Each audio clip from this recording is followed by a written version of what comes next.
guddida horumarinta ee afkarad iyo caqilada deegaanka Balugubadle qaarkood oo ku sugnaa magaalada Gumar oo hadda ka socota diiwaangelinta codbixiyuhu ayaa maanta si cad uga hadlay halka ay ka taagan yihiin dib u dhigista diiwaangelinta ee gobolada qaarkood waxaana ku tilmaameen talaleey waa la joojiyay ee Hargeysa warba ma haysan abaar jirto iyo in maxay dhibaato jirto mas'uuliyadda noocaas cidii ay maxay haysay ee dawladda koow ka tay waxaanu leenahay meel ka dhac bay sameynayaan iyo مسؤوليتي أو لا عير أو محي هذا وريجسة وأنفدين هذه أدبان وطريقنا أرنتاس محي هذا من آدمكو إن مثل الله يرعد عيدا الله ودي يا هذا الكاغي يدبعته هذه محي لما تشوفينه يو وأركز هو إيه كتشوف ما أنت هالكن إذا أصلا أنا وقلي إن الله يرعد هذا هذا نهر جيسة لقى تشوفينه إذا بري وأنا بعرف بتشرين وحملان هاي وامر خدع واملان أرنكاسي ما ناقصنا مسؤوليات إنكم بتشرتوا حالة ذوق بكجران يوم تاسد عليهم أوبراني ديوانجلنتي هذا لما أنت هلا تشوتشيو أو صدق القضاء يو حكومة شيء صدق الحزبية وحكومة شيء إن الحكومة ده عدالة الضر يوم اللي يبرنا هاللوجا على ضفكي والمركز لما هو عدالة الضر ولا أنو وعدالة الضر هم تلقنا الله لكن هم تانو كهذينا عدالة الضر وهي dhulkii abaaruhu ka jireen waxa la yiri xilligaasi iyadoo loo tulaynin hal diiwaan geliyo arinta dawladda iyo xukuumadeeda iyo golayaasheeda iyo wasiiradeeduba way ku degdegeen meel ka dhacbaan ka tirsanaynaa hadii aanu nahay gobolka Hawd uqaashiisa iyo waxgaradkiisa maxamed cali madoobe iyo cali siyaad oo kamid ah guddida afkarad ayaa tilmaamay in aan loo fadhiyin hadda in dib loo dhigo diiwaangelinta goobtan aynu joognaa waxa weeye Gumar iskuulkii halkii diiwaangelintu ka socotayna waa dugsiga hoose dhexe Gumareed waxaanu halkan ka cuqaal iyo guddida afkaradba waa dhannahay hawshii diiwaangelinta halkan ka socota waxaanu ka hadlaynaa waxa weeye hawsha inagu soo korodhay ee hakinta ah ee khalkhalka gelisay geedi socodkii diiwaangelinta qarankan jamhuuriyadda Soomaaliland ee curdinka ah arrintaasi arrin meel ka dhac ku ah jiritaankii iyo qarannimadii Soomaaliland oo khatar gelinaysa weeye saanu aaminsanahay waxay ka soo bilaabantay gobolka Togdheer abaar baa ka jirtay way qayladaan dheer bay ku dhufteen hana laga joojiyo waa loo joojin waayay gobolka Awdal oo ah halkaas abaaraha Soomaaliland ay ugu daran yihiin ilaa maanta gobolka ugu jilicsan ah iyadoo meedkii la aasayo ayaan hana laga joojiyo dib hana loogu dhigo diiwaangelinta waa laga diiday gobolka Saaxil degmada Balugubadle iyo degmada Gabile ayaa iyaguna codsaday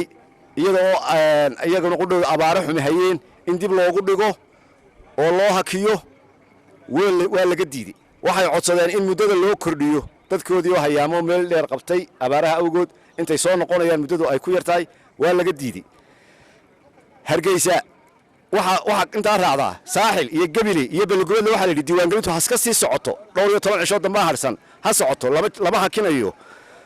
Hargeysa oo mooyo saxad talaajada laga soo saaray lagu cabayana oo ujeedo gaar ah laga leeyahay waxa la yiri waanu hakinay oo diiwaangelintii dib baanu u dhignay muddo bil ah inta roobku da'ayo wax la yaabo weey oo waxaan aqliga gali karayn oo wax arrin diiwaangelintii qaranka inaga fashilinayo weey haddii diiwaangelintaasi inaga fashilantay macnaheedu waxa weey doorashaduna way inaga fashilmaysaa qarannimadii iyo jiritaankii Soomaaliland way inaga fashilmaya arrinta dib ha looga noqdo baanu leenahay diiwaangelintu sidii loogu tala galay ee komishanka qaranku ay u qorsheeyeen ee agabkii iyo sanaaduuqdii iyo kombiyuutarada meel walba ay u dhigeen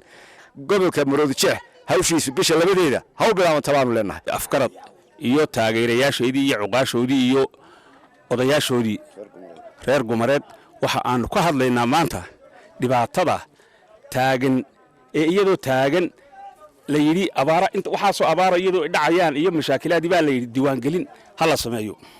waxaan codsiyo badan ayaa dadku sameeyeen codsiyadii waa laga diiday deetana markii dawladdii iyo komishinkii cid waliba ka diiday in doorashada dib loogu dhigo dadkii waxaan raqibo warageedo deetana waa lagu dhaqaaqay diiwaangelintii dhibaato weyn baa dadka soo martay oon baa soo maray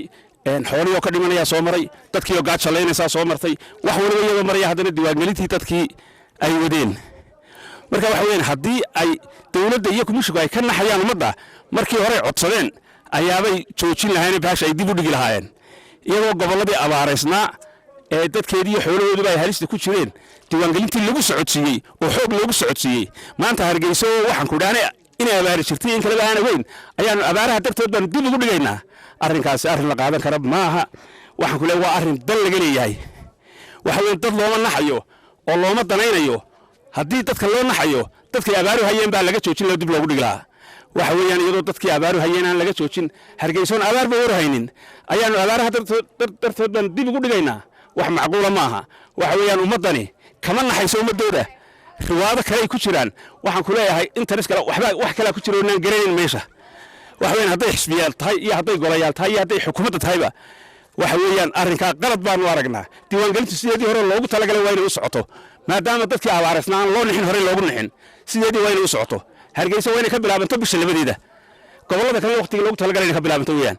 haddii kale waxa weeyaan daadar cid baa dan leh cid dan tali halka ay ku buuxin